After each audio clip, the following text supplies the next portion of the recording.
kuno kuleka mukadamdziko kari kuno kufuti kekuti vanhu vanopiwa kuti ukapinda muchipostori ilicense yekuti unokwanisa kupika on anyone waunoda at any time.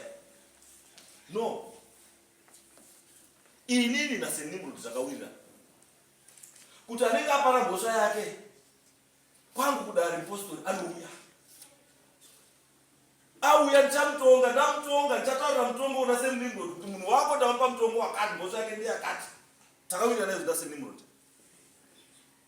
Saka chizoro kana uri mupostori ukaroora mwana ari below the age of 18 kana kunhumburisa mwana ari below the age of 18, St. Nimrod haakumiriri ba, uri wega munyaya yani.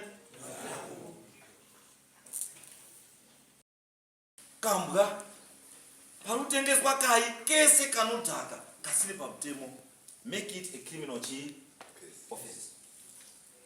Record that person, report that person kumapurisa, then mapurisa will take action. Kwa Mutasa District, we also want to declare this district a drug and substance abuse free zone. Tite sandizi.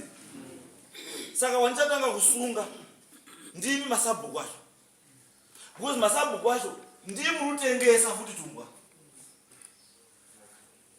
Ndimi rupa vanhu pekuitira matax shop ekutengesa tumbwa. Ndimi futi murutonga nyaya makamwa tumbwa. Ndinese masabu.